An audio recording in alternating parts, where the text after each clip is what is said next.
Coming up, I tell of two lead singers who fronted one of the biggest bands in the world. They both have bushy blonde hair, but that's pretty much where the similarities ended.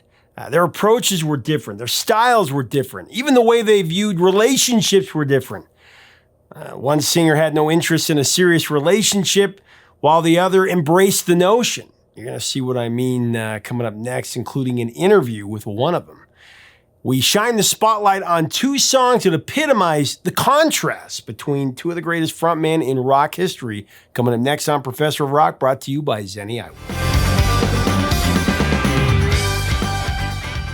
Hey, music junkies. Professor of Rock, always here to celebrate the greatest artists and the greatest songs of all time. You know, if you know who shot JR, you're going to love this channel.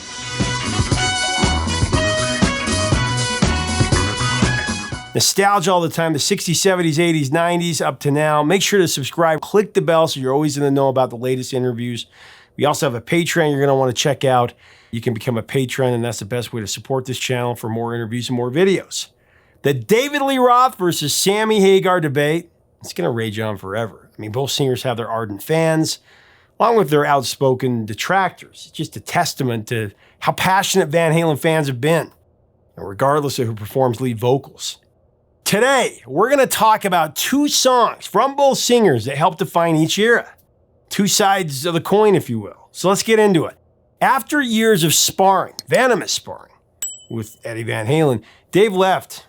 It was a headline that really shocked the world, especially since the group had just reached the top of the world with the 1984 album.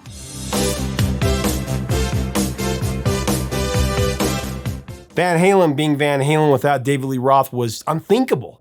But Eddie was determined to find a replacement that would not just fill the vacancy, but actually help the band expand artistically and commercially, which seemed impossible, given the massive success of 1984.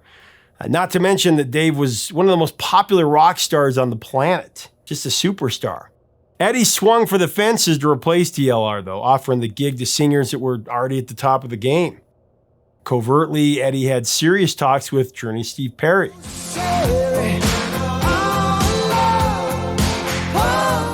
Ozzy Osbourne. There's Daryl Hall.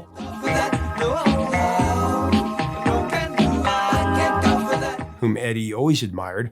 Sebastian Bach from the emerging band Skid Row.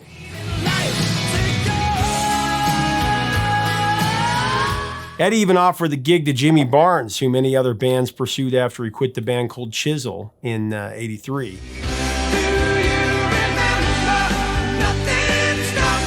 And Eddie came very close to working things out with Patti Smythe, as we've talked about. He was talking about it, but I was pretty deep into Scandal at that point and having my hit record and sorting that out.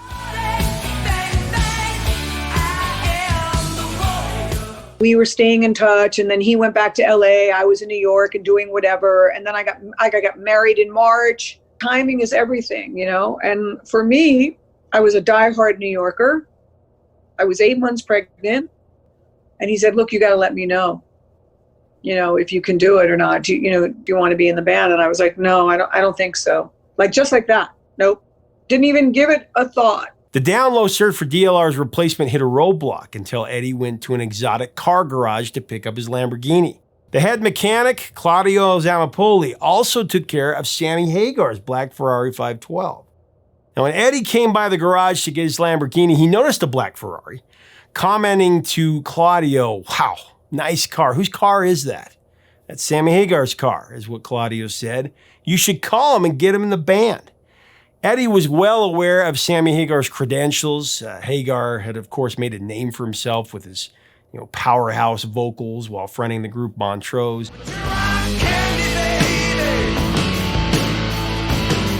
He established a burgeoning solo career from the late 70s through 1984 with album rock hits like I'll Fall in Love Again.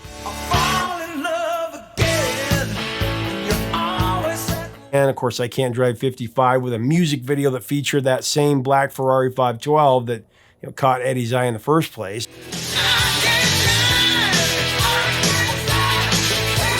Then Sammy had a number 13 crossover single with Your Love Is Driving Me Crazy.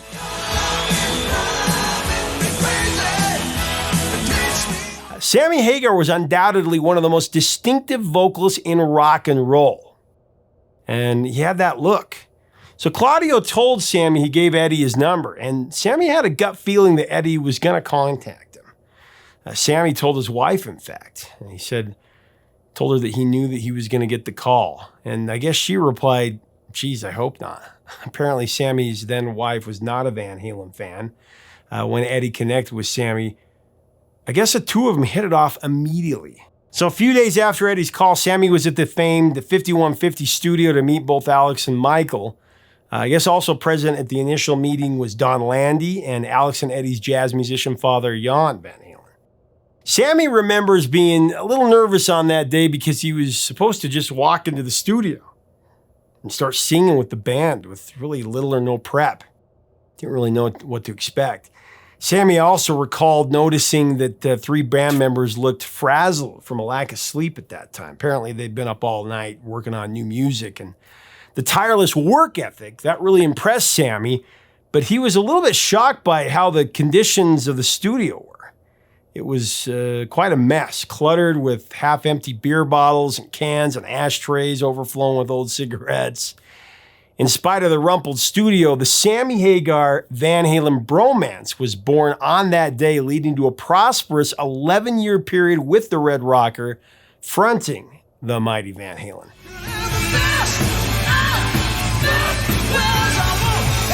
You think about it, during the rock era, there has never been a band with two prolific lead singers at different stages of the group's legacy where they were famous in both legacies at that time that happened, that achieved that level of success. I mean, you could argue AC/DC, but they weren't quite the world-famous band at the time that Bon Scott passed away and Brian Johnson joined up.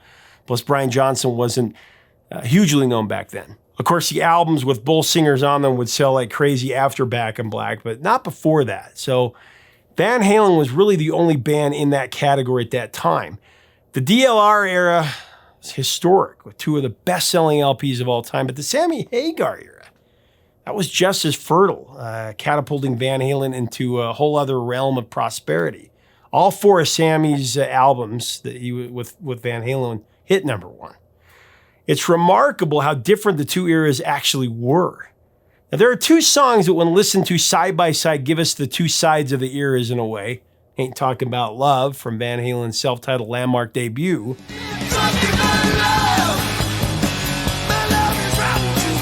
Featuring quintessential David Lee Roth, and Why Can't This Be Love, the first Van Halen single to feature Sammy Hagar performing lead vocals.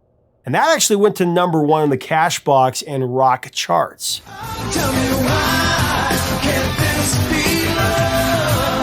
For their eponymous debut, Van Halen wanted to capture the raw intensity of their concerts, staying loud and proud to what made them such a riveting live act. After all, it was their live performance in a small half-full nightclub in West Hollywood in 1977 that propelled Ted Templeman into getting Van Halen signed by Warner Brothers Records in the first place. When he was hired to produce their first album, he concentrated on projecting that same sound, that same energy that he found so captivating.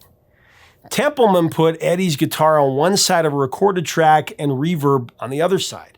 Eddie used one guitar on a track, and Templeman usually refrained from doubling his guitar on the recording. During Eddie's solos, the rhythm guitar was completely dumped to stay true to a heavy gut-level vibe. However, on Aint Talkin Bout Love, Eddie layered his solo with an electric sitar. It's hard to make out, you really have to listen, have some great headphones on, but it gives the solo a really interesting tone.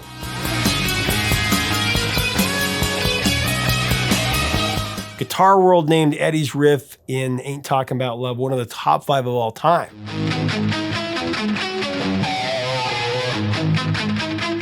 That's an interesting accolade since Eddie sat on this song for a year after he came up with it while crashing at Dave's parents' house. Eddie was so insecure about the song, if you can believe that, because he kept it hidden from his bandmates for a while. He intended the song to be a parody of the punk rock sound that was starting to heat up in the Southern Californian underground, the late 70s. Eddie and the other members of Van Halen at the time didn't take punk rock seriously. Eddie called it stupid music. made of 2 chords with no real musicality to it. Now, the end result of Aint Talkin Bout Love had little similarity to punk rock, though, with the exception of the shouting of hey, hey, hey, hey in the refrain.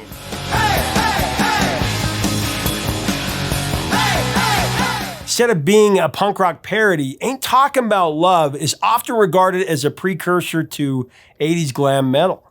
It's one of the heaviest Van Halen tracks ever.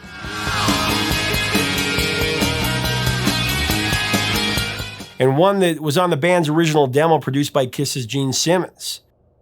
Lyrically, Aint Talkin Bout Love, pure David Lee Roth. The song was all about Dave's no-strings-attached attitude toward relationships.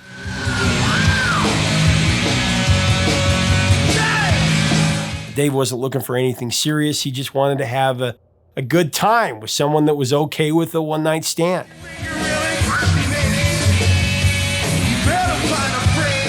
Aint Talkin Bout Love is a dark warning to anyone that's interested in anything more substantial. A la David Lee Roth. Aint Talkin Bout Love, my love is rotten to the core. Aint Talkin Bout Love, just like I told you before.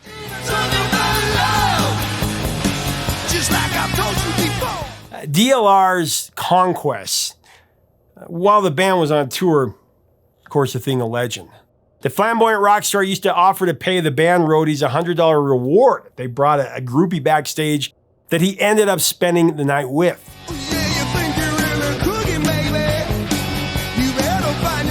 It's also a song that David Lee Roth used as a sort of a punchline of his time in the band. He did it in an interview with Joe Rogan some years back to accentuate the difference between the two singers. All of Sam's lyrics contain love, and I ain't talking about love. I mean, I guess it's funny, but what's wrong with love?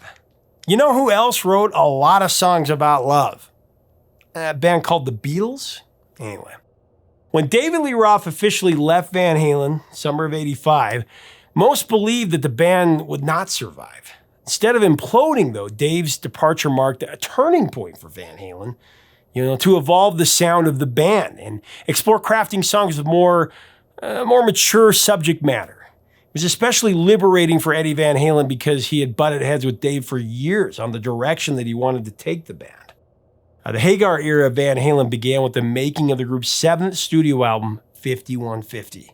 The lead single defined the maturation of Van Halen with a song that Diamond Dave wouldn't have been caught dead singing, Why Can't This Be Love?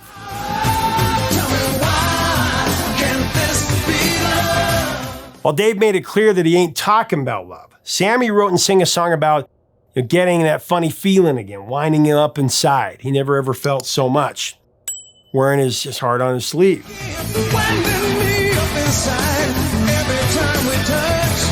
The Red Rocker wasn't afraid to express lyrics about being vulnerable and exposing, straight from the heart, feelings about falling in love. Diamond Dave was honest in his own right, but his revelations were unemotional, with this is the way it's going to be declaration, and if you don't like it, get lost. Nothing could have stopped us back then anyway.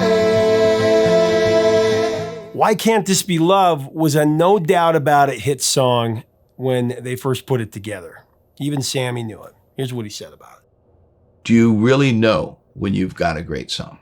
Like, Yeah. how do you, and if so, how do you know? Because sometimes you don't. Like, I usually don't.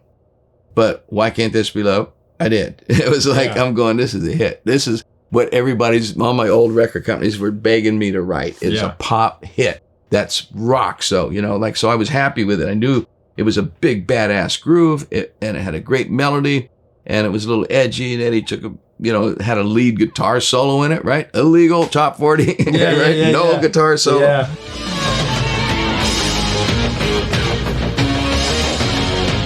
And so, yeah, I knew it. So you knew it. Yeah. And when Mo Austin walked in the room and we played him that song live, and he goes, puts his finger in the air, he goes, I smell money. Yeah.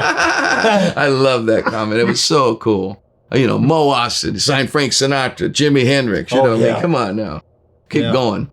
And then he says that, I'm going, yep, Me too. By the way, if you want to see Sammy Hagar, the Red Rocker, live and unfiltered, talking about this song and many others from his career in an exclusive evening of story and song in an intimate setting, make sure to click below to get your tickets for Professor of Rock Live with the Red Rocker, October 29th in Park City, Utah. Join us. You'll love it. The link is in the description.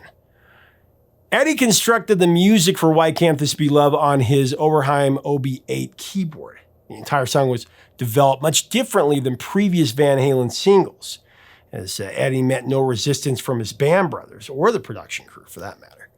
For the vocal arrangement on the song, Sammy followed Eddie's melody to deliver a strong performance with a tricky cadence.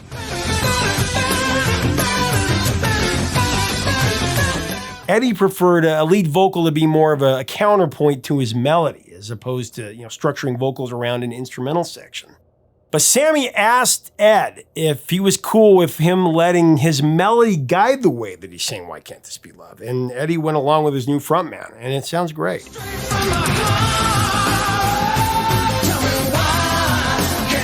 Aint Talkin Bout Love, that lets loose with a biting guitar melee that became an iconic Van Halen riff. But for the intro of Why Can't This Be Love, Eddie created a blast-in synthesized keyboard riff that follows a synthesized percussion fade-in.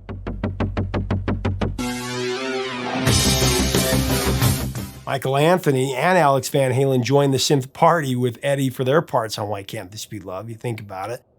Anthony's bass line was doubled with the synthesized bass, while Alex played electric drums. Baby, why can't this be love? Besides the absence of DLR on 5150, the album was the first Van Halen record without producer Ted Templeman.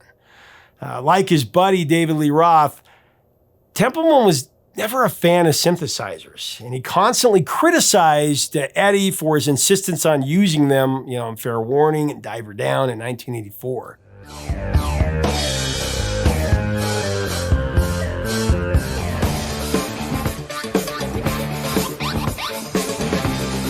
"5150" was co-produced by Eddie's confidant Don Landy and also Foreigner's Mick Jones.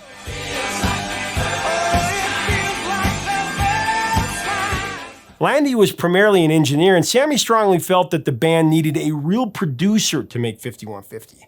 Once again, Sammy's gut was correct there.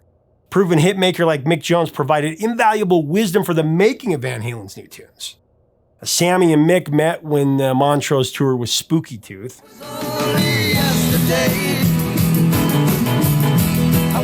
That's the connection.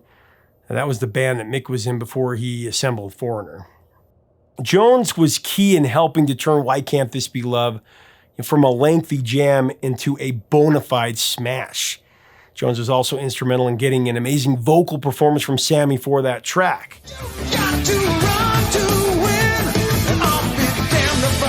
Enlisting Mick Jones, that was a brilliant move, but Don Landy was incensed. Landy thought that he was going to be the sole producer of 5150, and from the moment that Jones stepped into the studio, Landy gave Jones the cold shoulder. Jones tried to shrug it off and stay focused on doing what he was hired to do. But the atmosphere between Landy and Jones was extremely tense. Now, Sammy warned Mick about what he was getting into, when he picked him up at the airport in LA, I guess. And he forewarned Mick to buckle his seatbelt. Mick and Sammy had battled through rock and roll wars, but working with Van Halen was going to be what Sammy called a higher and crazier experience. It came to a volcanic crater when Landy flipped out, locking himself in the studio that he designed, and he threatened to burn the 5150 tapes. There was a total standoff between Landy, Jones, and the band for nearly an entire day. Landy appeared to be on the verge of a complete mental breakdown. Eventually, the guys talked Landy off the ledge, though, and a potential disaster was averted. Mick Jones worked things out with Don Landy, and the two ended up becoming really good friends after that. The two completed the final mix of 5150 in January of 1986, just in time for Van Halen to go out on their first tour with Sammy. Mick Jones was completely drained from his exhausting 5150 adventure with Van Halen, but it was a triumphant achievement. Landy, Jones, the band, and the executives from Warner Brothers were thrilled with how incredible the album had turned out, especially relaunching the group with a new lead singer.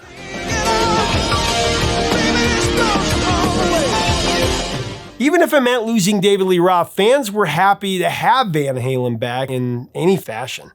And the 5150 album, it exploded off the shelves, becoming a platinum record with over 1 million units sold in the first week of its release. Went to number 1. As of 2021, that album has moved more than 15 million copies, ranking as the 3rd biggest selling Van Halen album behind Van Halen's first LP in 1984. Those have both sold over 17 million units.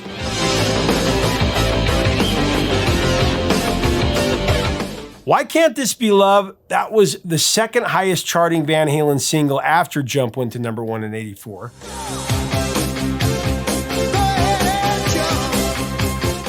The first single, Sammy Hagar, that shot to number 3 on the Billboard Hot 100. It also ascended to the top of the mainstream rock chart.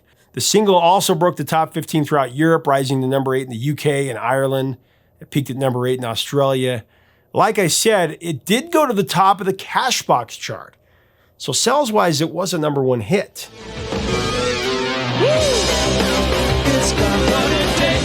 A real quick shout out to our sponsor, Zenni Eyewear, the brand that I always wear. Make sure to check out the latest deals at Zenni.com. So I'd like to take the opportunity right now to praise the supporting vocals of Michael Anthony and Eddie Van Halen on both of these songs, Aint Talkin Bout Love and Why Can't This Be Love. I mean, those songs would not be nearly as profound without the talent of Michael Anthony as a bassist and a backup singer. I mean, Michael Anthony always beefed up the chorus with his gifted harmony, whether it was with Diamond Dave or the Red Rocker doing lead vocal honors. And of course, Eddie Van Halen, that's the most underrated thing about the genius is his background vocals. For any other group, Anthony could have shined as a lead vocalist, but he never wanted the gig because he felt he lacked the mentality and the personality to fill that role.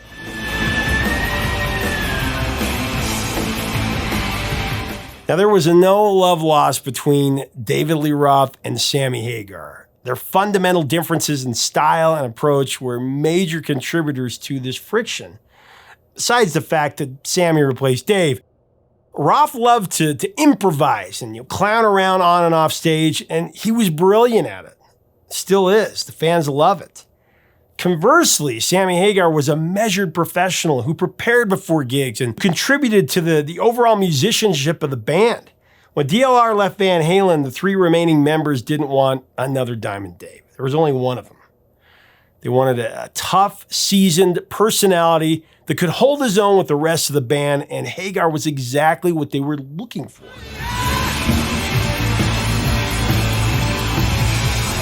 It wasn't all beer and Skittles for Sammy and Van Halen, though. Just like the David Lee Roth, Eddie Van Halen saga, there was a falling out between Sammy and the guitar superhero. After a series of disagreements and misunderstandings, really, Sammy and Van Halen parted ways in June of 1996. I remember that. That was a rough day when I found out. Although Sammy was blindsided and devastated by the disconnect, he held no grudges. Sammy called his crazy ride with Van Halen the highlight of his career. As we know, DLR made a redemptive return shortly after Sammy was sacked to record a few new songs for the Greatest Hits record.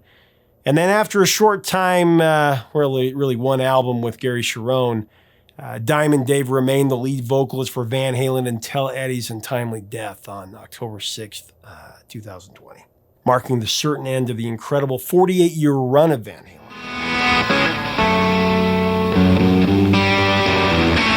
So Ain't Talkin Bout Love with David Lee Roth on lead vocals, or Why Can't This Be Love with Sammy Hagar on lead vocals? Diamond Dave versus the Red Rocker. Even Eddie's son Wolfie said that he loved both eras. He chose an album from both eras as 2 records that have influenced him greatly. Honestly, I'm not going to choose. I love and respect them both for different reasons. For all the cool reasons that made him so magnificent and so divergent.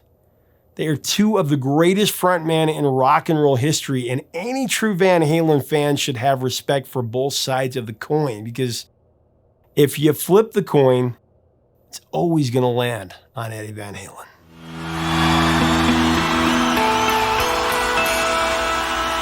Leave us a comment about Van Halen and these 2 classic rock hits from both sides of the eras. What is your favorite era? What is your favorite album or song from each time? Let us know in the comments below. Let's have a great discussion. If you enjoyed this episode, make sure to check out our other episodes on Van Halen. There are a lot of them, one of my favorite bands of all time. Make sure to subscribe below so you never miss out on any of our videos or interviews. Until next time, 3 chords and the truth, my friends. Talk to you soon.